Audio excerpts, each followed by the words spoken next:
Very good evening बच्चों। आज हम IC 11 के चैप्टर 2 को पढ़ेंगे। ऑलरेडी चैप्टर 1 की वीडियो मैं प्लेलिस्ट में अपलोड कर चुका हूँ, आप रेफ़र कर सकते हो। और इसके साथ साथ IC 46 की भी कंप्लीट वीडियो मैंने प्लेलिस्ट में अपलोड करी है। देन एक बार IC 11 फिनिश हो जाए then I will upload AS 0542। Already AS 54 के का चैप्टर 1 की कंप्लीट वीडियो मैंने प्लेलिस्ट में 3 वीडियो डाल रखी है, क्योंकि कंटेंट थोड़ा बड़ा है उसका, इसलिए वीडियो 3 पार्ट्स में अपलोड किया। So without wasting time let's start. देखिए फर्स्ट पॉइंट क्या कहता है चैप्टर 2 का IC 11 में। सो ये कहता है स्ट्रक्चर ऑफ इंश्योरेंस पॉलिसी। ठीक है, मतलब सबसे पहले हम स्ट्रक्चर ऑफ इंश्योरेंस पॉलिसी समझते हैं। तो इंश्योरेंस पॉलिसी में ना ये सारी चीज़ें होती हैं पॉलिसी में, heading, preamble, exceptions, operating clause, एक एक करके देखते हैं। तो देखो बच्चों, हेडिंग में क्या आता है? हेडिंग इंक्लूड करती है नेम, एड्रेस, कॉन्टैक्ट डिटेल्स किसकी? इंश्योरर की। ठीक है, तो हेडिंग क्या इंक्लूड करती है? Heading includes name, address, contact details of insurer. ठीक है, देन प्रीएम्बल क्या रिफ्लेक्ट करता है बच्चों? प्रीएम्बल के अंदर आता है proposal form, some insured, premium, cover and name of the parties involved. ठीक है, तो प्रीएम्बल में आता है प्रपोजल फॉर्म, सम इंश्योर्ड, प्रीमियम, कवर और नेम ऑफ द पार्टीज। ठीक है, नेक्स्ट अब देखते हैं ये जो पॉइंट है नेक्स्ट हमारा थर्ड, ऑपरेटिव क्लॉज या इंश्योरिंग क्लॉज क्या होता है। तो बच्चों ऑपरेटिव क्लॉज क्या बताते हैं? ऑपरेटिव क्लॉज बताता है कि क्या एक्चुअल कवर है। ठीक है, ठीक है, ऑपरेटिव क्लॉज या इसको इंश्योरिंग क्लॉज भी कहते हैं। तो insuring clause where actual cover provided is outline. ठीक है, जो एक्चुअल कवर प्रोवाइड किया जा रहा है ऑपरेटिव क्लॉज या इंश्योरिंग क्लॉज उसके बारे में बताते हैं। और इसमें एक फ्रेज़ भी इंक्लूड होता है, ध्यान रखना। फ्रेज़ क्या होता है? The company will. ठीक है, ये फ्रेज़ इंक्लूड होता है the company will operative clause में या इंश्योरिंग क्लॉज में। ठीक है, दोनों एक ही मतलब नाम है। ऑपरेटिव क्लॉज को ही हम इंश्योरिंग क्लॉज भी कहते हैं। नेक्स्ट एक्सेप्शंस क्या बताते हैं बच्चों? एक्सेप्शंस बताते हैं क्या क्या चीज़ें इंश्योरेंस कंपनी कवर नहीं करेगी पॉलिसी में। ठीक है, what details what insurer will not pay. ठीक है, नेक्स्ट कंडीशंस क्या है? So condition describes to insured what he और शी मस्ट डू और मस्ट नॉट डू। ठीक है, तो कंडीशन क्या बताती है? इंश्योर्ड को बताती है कि उसको क्या करना है, क्या नहीं करना है। ठीक है, it describes the insured what he और शी मस्ट डू और what must not do. Next policy schedule क्या बताता है बच्चों? एक चीज़ याद रखना, ठीक है, कि इससे ऊपर की जितनी भी चीज़ें थी, ठीक है, ऑपरेटिव क्लॉज, एक्सेप्शंस, कंडीशंस, ये generally unique to particular insured नहीं होती। ठीक है, जनरल कंडीशंस होती हैं। हाउएवर पॉलिसी शेड्यूल में क्या हो सकता है? पॉलिसी शेड्यूल स्पेसिफिक भी बन सकती है और इंश्योर्ड की नीड्स के अकॉर्डिंगली। ठीक है, मतलब वो अपनी सारी की सारी चीज़ें डिटेल्स खुद डिसाइड भी कर सकता है। ठीक है, insured. So policy schedule can be specific और यूनिक टू इंश्योर्ड पर्सन, तो ध्यान रखें। So policy schedule includes insured's title, address, nature of business, insurance tenure, premium, limits of liability, policy number, special exclusions, conditions, aspect of cover, ये सारी चीज़ें include होती है policy schedule में। ठीक है, नेक्स्ट। अच्छा, नेक्स्ट पॉइंट क्या है? Insurance policy. सो इंश्योरेंस पॉलिसी को हम कैसे डिफाइन कर सकते हैं? वी कैन से कि insurance policy is a legal document that is enforceable in court of law. In the event of any dispute between policy holder and insurer, the policy will be interpreted by the court. ठीक है, तो insurance policy क्या है? एक legal document है, और कभी भी अगर कोई भी डिस्प्यूट होता है पॉलिसी होल्डर और इंश्योरर के बीच में, इंश्योरेंस कंपनी और पॉलिसी होल्डर के बीच में, तो इस पॉलिसी को रेफ़र किया जाएगा कहाँ पे? कोर्ट ऑफ लॉ में। ठीक है, तो कोर्ट में पॉलिसी को रेफ़र किया जाएगा, उसके बेसिस में डिटेल्स देखी जाएगी। चलिए नेक्स्ट पॉइंट देखिए। नेक्स्ट पॉइंट क्या है बच्चों? इंश्योरर। तो किसकी रिस्पॉन्सिबिलिटी होती है ये इंश्योर करना कि terms are certain and enforceable? तो इंश्योरर की। ठीक है, so it is the responsibility of the insurer to make sure that terms are certain and enforceable. ठीक है, ऐसा नहीं है कि पॉलिसी टर्म्स एंड कंडीशन में कुछ भी डाल दोगे अपना। ठीक है, पॉलिसी टर्म्स एंड कंडीशंस हैं, जितने भी टर्म्स हैं it should be certain and enforceable, और ये इंश्योरर की रिस्पॉन्सिबिलिटी है। अब देखिए बच्चों, ये हमने ध्यान रखना है कि कई बार प्रिंटेड वर्ड्स और हैंड रिटन वर्ड्स की बात की जाती है। तो अगर कहीं प्रिंटेड और हैंड रिटन वर्ड्स के बीच में कहीं भी कुछ गैप हो तो हम किसको ज़्यादा इंपॉर्टेंस देंगे, उसकी बात चल रही है। So when there is a conflict between printed words and written clauses, then greater consideration will be paid to handwritten clauses. ठीक है, ध्यान रखना, यही चीज़ नीचे भी लिखी है, written words will be given more effect than printed words. Next, principle of construction क्या कहता है बच्चों? The construction of a policy of insurance is a matter of decided by court. ठीक है, the construction of a policy of insurance is a matter is to be decided by court. Where court has already decided the meaning of words used on a policy of insurance, the doctrine of precedent will be applied. Okay, next, policy versus proposal. ठीक है, अब ये देख लो, policy versus proposal क्या कहता है. ठीक है, so where there is any inconsistency between the wordings of the policy and that in the proposal. ठीक है, मतलब अगर कोई भी चीज़, कोई भी डिफरेंस है जो पॉलिसी में लिखा है उस बात और जो प्रपोजल फॉर्म में मेंशन है वो, इन दोनों के बीच में कुछ भी कन्फ्लिक्ट आता है और other earlier document, then policy is to be regarded as true intention of the party in the absence of valid evidence to the contrary. ठीक है, मैं रिपीट कर रहा हूँ, where there is any inconsistency between the wordings of the policy that in the or and that in the proposal or any other earlier document, then policy is to be regarded as true intention of the parties in the absence of the valid evidence to the contrary. ठीक है, ध्यान रखना है, तो policy को हम ज़्यादा consideration देंगे. ठीक है, नेक्स्ट देखिए, एनी चेंज और amendment in the policy details like personal details, covering details, policy details, cancellation of cover can be done through policy endorsement. ठीक है, तो मतलब एंडोर्समेंट के बारे में बताया गया कि एंडोर्समेंट, एक तो as the name suggest, endorsement कब किया जाता है, जब भी कुछ ना कुछ चेंज करना हो हमें. तो कोई भी चेंज करना है या आपको अमेंडमेंट करना है पॉलिसी के अंदर, जैसे पर्सनल डिटेल्स, कवरेज डिटेल्स हो गई. ठीक है, पॉलिसी डिटेल्स हो, कैंसिलेशन ऑफ कवर हो गया, तो ये सब कैसे कर सकते हैं, पॉलिसी एंडोर्समेंट के थ्रू. अब ये इंपॉर्टेंट चीज़ है बच्चों, ध्यान रखना. मार्केटिंग एज क्या कहता है, ये बताता है कि नए कस्टमर को रिटेन करना ज़्यादा एक्सपेंसिव है, नए कस्टमर को ऑब्टेन करना ज़्यादा एक्सपेंसिव है other than retaining an existing one. ठीक है, ऑब्वियस सी बात है ना, आप किसी नए कस्टमर को ढूंढ रहे हो. ठीक है, आपको पॉलिसी बेचनी है. ठीक है, तो आपके पास दो तरीके के कस्टमर हैं, आइदर आप अपने कोई एक न्यू कस्टमर को आप सर्च करो मार्केट में. ठीक है, उसको प्रोडक्ट सेल करो, या फिर आप अपने एग्जिस्टिंग कस्टमर को आइदर आप कोई और प्रोडक्ट प्रोवाइड करो, या फिर उससे रेफरेंस लो, या फिर आपने उनको क्रॉस सेल किया. ठीक है, उनके नीड्स के अकॉर्डिंगली ऐसे इंक्रीज़ किया. सो मार्केटिंग एज क्या बोलता है कि it is much more expensive to obtain a new customer than retaining an existing one.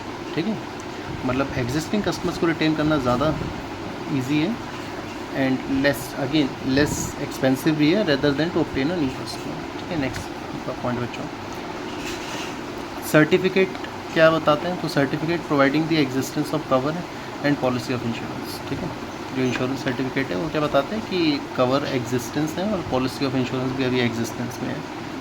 Next, it is required by a number of authorities including registration authorities and police. ठीक है, तो insurance certificate क्या होता है, insurance certificate कहाँ required होता है, insurance का सर्टिफिकेट रिक्वायर्ड होता है, जैसे मोटर इंश्योरेंस का सर्टिफिकेट हमें अथॉरिटीज़ जब मांगे तब उनको शेयर करना है. ठीक है, और जो रजिस्ट्रेशन अथॉरिटीज़ होती है, ठीक है, या कोई दूसरी अथॉरिटीज़ हो गई, सो इन सबको डिस्क्लोज़ करना होता है, इसलिए इंश्योरेंस सर्टिफिकेट इज़ रिक्वायर्ड. अब देखो सर्टिफिकेट के कंटेंट मेंशन कर रखे हैं. ठीक है, मोटर व्हीकल्स एक्ट 1988 के अकॉर्डिंगली, जो 2019 में अमेंड हुआ था, उसके अकॉर्डिंगली इंश्योरेंस सर्टिफिकेट के कंटेंट क्या क्या है.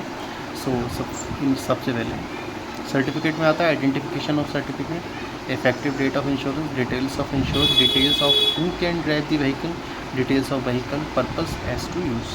ठीक है, तो सारी चीज़ें क्या है, इंश्योरेंस सर्टिफिकेट के कंटेंट है.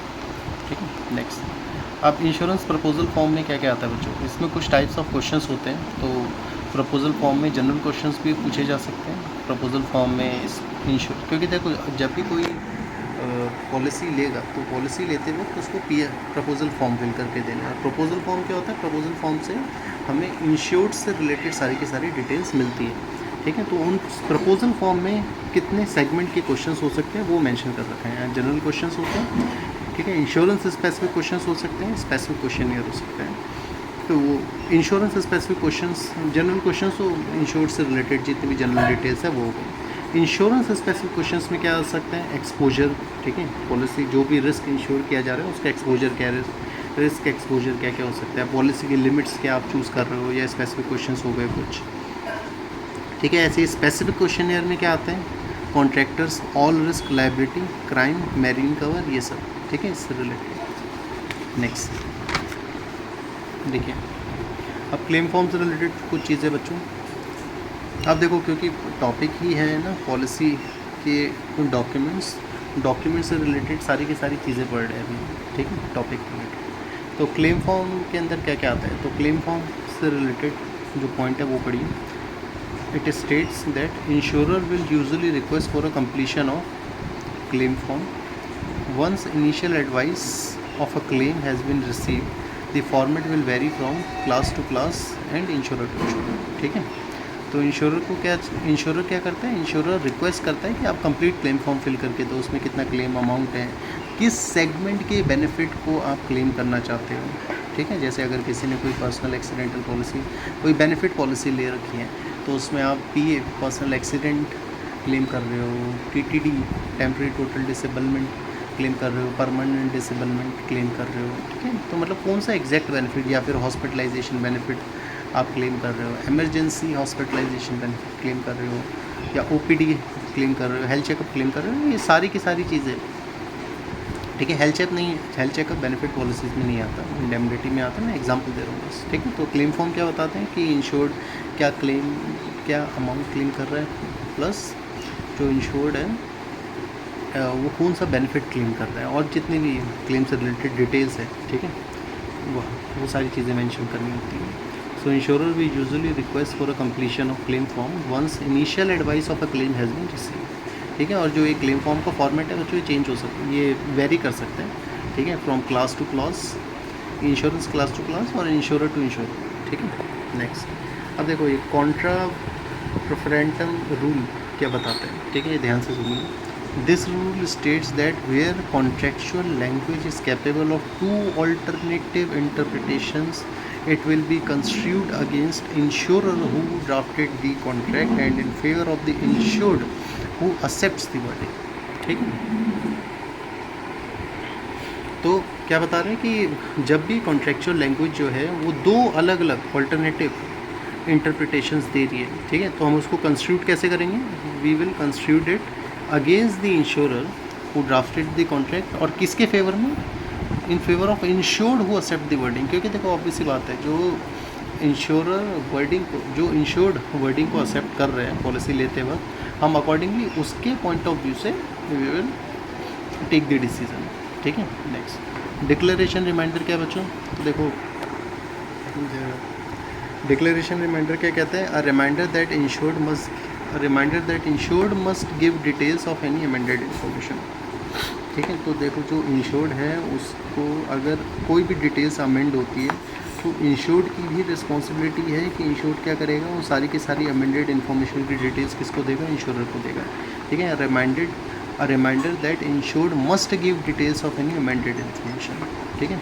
64B भी बहुत इंपॉर्टेंट है, ध्यान से सुनिए। A reminder that insurance will not be effective unless premium is paid before coverage to commence, ठीक है। जैसे कोई पॉलिसी है, पॉलिसी एक्सपायर होने वाली है, ठीक है, तो रिमाइंडर दिया जाता है 64B, और रिमाइंडर क्या कहते हैं कि इंश्योरेंस तब तक इफेक्टिव नहीं होगा जब तक प्रीमियम पे नहीं कर देते, ठीक है। Now third party motor insurance क्या है, third party motor insurance is compulsory insurance through out the world, ठीक है, ध्यान रखना है।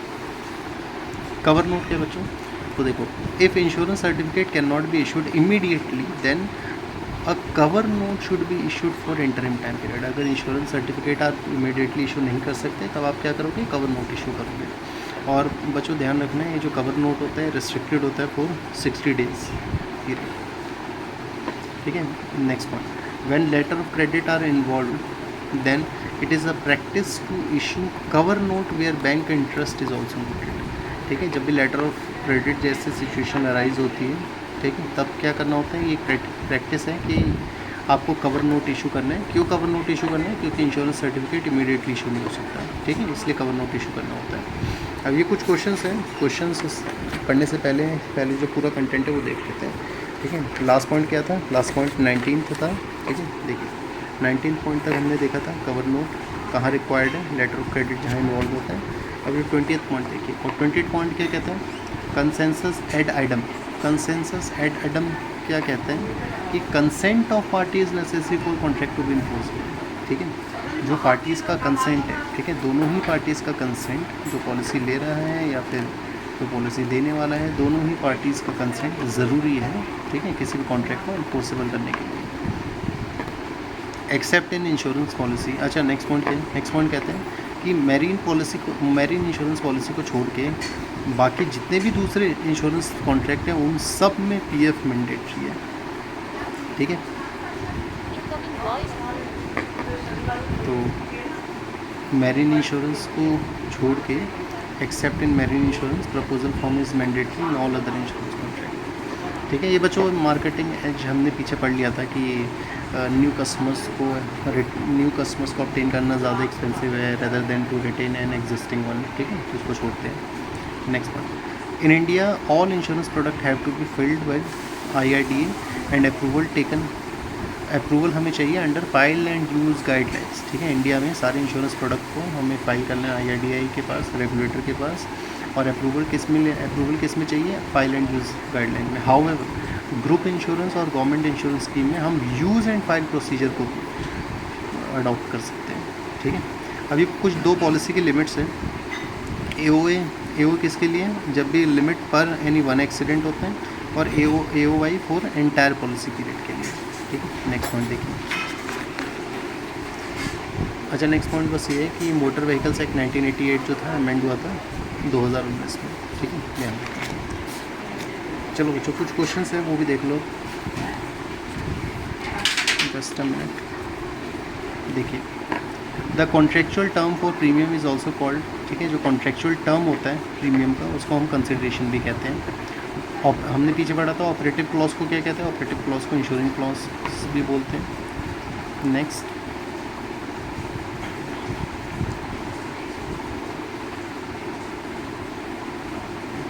जो लीगैलिटी है, ठीक है, लीगैलिटी क्या है बच्चों? ये एक इम्प्लाइड कंडीशन है। नेक्स्ट अच्छा ये हमने अगेन ये पीछे भी पढ़ा था कि जो रिटन वर्ड्स होते हैं, written words take precedence over printed word, ठीक है, मतलब प्रिंटेड और रिटन वर्ड्स में कोई भी कंफ्यूजन है then we will focus on the written words only, we will give more consideration to written words.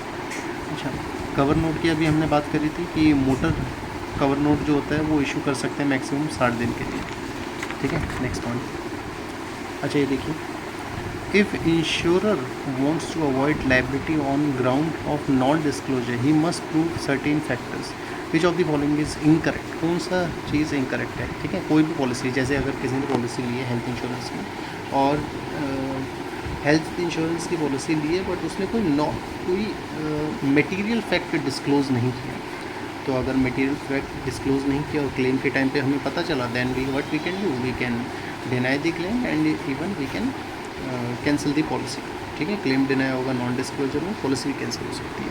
तो अगर इंश्योरेंस कंपनी लाइबिलिटी अवॉइड करना चाहती है, मतलब क्लेम अवॉइड करना चाहती है क्योंकि नॉन डिस्क्लोजर का ग्राउंड है, ठीक है, तो उसको क्या है कुछ फैक्टर्स को प्रूव करना है। क्या क्या है? पहला अनडिस्क्लोज फैक्ट और मटीरियल, ठीक है, जो फैक्ट नहीं बताया गया वो एक मटीरियल इन्फॉर्मेशन थी। Next fact were written the facts were within the actual और प्रिज्यूम्ड नॉलेज ऑफ इंश्योर्ड, मतलब इंश्योर्ड को पता था वो मटेरियल फैक्ट तब भी नहीं बताया।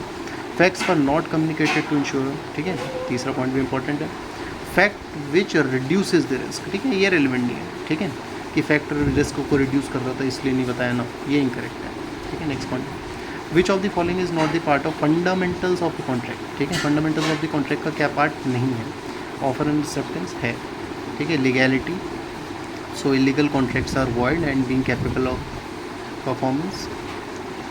Agreement, consent of the parties is necessary for a contract to be enforceable, ठीक है, तो मस्ट बी इन राइटिंग, ठीक है, तो ऐसा कुछ नहीं है, ये फंडामेंटल्स ऑफ कॉन्ट्रैक्ट का पार्ट नहीं है। नेक्स्ट पॉइंट, नेक्स्ट क्वेश्चन बच्चों, an endorsement follows a request for change in the policy, ठीक है, एंडोर्समेंट का मतलब क्या होता है? हम कुछ ना कुछ चेंजेस कर रहे हैं, ऑल्ट्रेशन कर रहे हैं, so endorsement follows a request for change in the policy which of the following will not be a subject for endorsement, ठीक है, तो रिन्यूअल डेट चेंज करनी है, एंडोर्समेंट में होगा। सम ऐसा ही इंक्रीज़ करना है या डिक्रीज़ करना है, एंडोर्समेंट का पार्ट है। Cancellation of a cover, endorsement.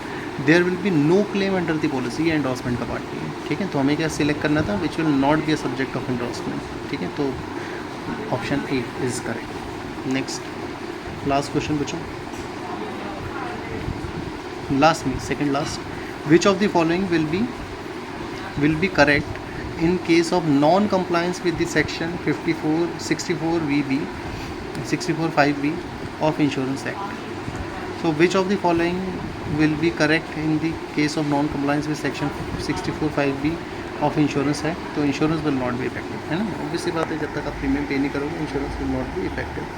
Next, conditions related to motor certificate are laid down in which act? तो मोटर व्हीकल्स एक्ट 1988 में लिखा हुआ है, जो सब्सिक्वेंटली अमेंड हुआ था 2019 में, ठीक है। चलिए आज की क्लास यहीं समाप्त करते हैं, बाकी का जो टॉपिक है हम नेक्स्ट क्लास में